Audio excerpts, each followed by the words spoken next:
Tariffs expected on all U.S. trading partners this afternoon. He says this move will free us from depending on other countries for products and goods. So we don't have specifics on those tariffs yet. That is promised later today. So let's talk live to CBS News' Jared Hill with us this morning, who is looking at the question that everybody has, Jared, and that is this: will it work? And then another question thrown on top of that: are economists correct that Trump's tariffs equal higher prices for all of us down here on the ground? Reed, these are big questions. I got answers to one of them here. And actually, in fact, one answer comes from the White House. They're admitting that these tariffs could very well cause at least short-term pain for American consumers, but they're betting on the potential long-term benefits. Economists and some members of President Trump's own party, though, are a bit hesitant. After weeks of promise, we have Liberation Day, as you know, on April 2nd. This afternoon, President Donald Trump is set to unveil the specifics of his reciprocal tariffs. The lack of reciprocity contributes to our large and persistent annual trade deficit. The Trump administration promises the import taxes will bring in billions of dollars and bring back manufacturing. So far, the tariff threat has ushered in new economic uncertainty, though economist Jeffrey Roach says broader effects may not be felt right away. You think about the economy, like a big cruise ship. You can't turn on a dime, and it'll take a little bit of time for things to shake through. Tomorrow, the U.S. will also start collecting new 25% tariffs on foreign vehicles and auto parts. Roy Rubenfeld says that pushed him to buy a new car 2 weeks ago.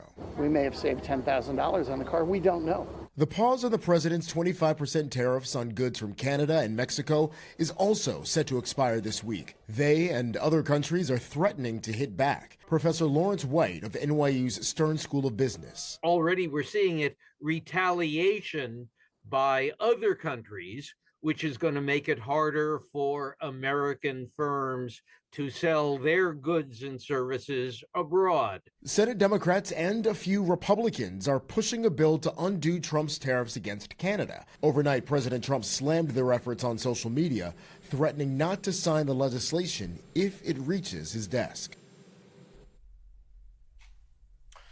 The Federal Reserve has noted that some industries like lumber have actually already started raising their prices in anticipation of today's tariffs. Economists are telling me that the price of produce could be impacted pretty quickly with this. Might be a matter of weeks with that. But the big question, as you were mentioning, Reed, is how wide-reaching are these tariffs going to be? And exactly what products? The president acknowledging that they will not be as tough as he had originally promised. Back to you. All right, keeping us informed and once again dressing up the joint. Jared Hill, we appreciate it. So let's go deeper on the president's promise to make America wealthy again. That is, after all, the sell for all of these tariffs.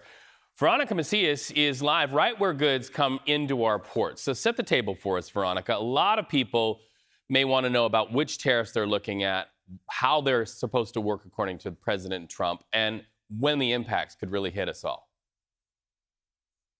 You could say that there's been somewhat of a tariff anxiety, Reed, building up into today's announcement from the White House and the Rose Garden with the sweeping tariffs. And like you said, this is the port of entry, and this is where all those imported goods that are going to be taxed will come in. And we know that these tariffs, they're going to be paid through electronic forms at U.S. ports, just like this one. And then that money then goes to the U.S. Treasury.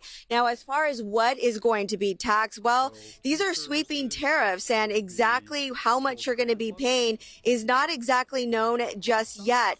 But items all across the board here will be taxed. That includes food items, that includes lumber, that includes fuel prices. That could even cause the prices of houses, for example, to go up, because lumber, as we know, many of that is coming from Canada. Same goes for fuel prices. We know that car parts, that's another big item here that people are expected to see an increase in price tags here going up. Everything from electronics, because semiconductors are also being taxed here. And we know that it's the companies that end up paying these tariffs on imported goods. And then instead of absorbing that cost, well, of course, they're going to pass it on to the consumer. But this is expected to help the U.S. economy, according to the White House. The advisor, Peter Navarro, has suggested that these new tariffs would raise some $600 billion annually. But in the short term, Americans right now looking at how much they're going to be paying on everyday goods. Veronica, I was reading also the ripple effects could even increase auto insurance because the cost to get your car repaired relies on some of these more expensive parts. So fascinating story, ripple effects, and so much to cover throughout the days to come. Veronica Macias live right there where the goods come in at the Port of Oakland.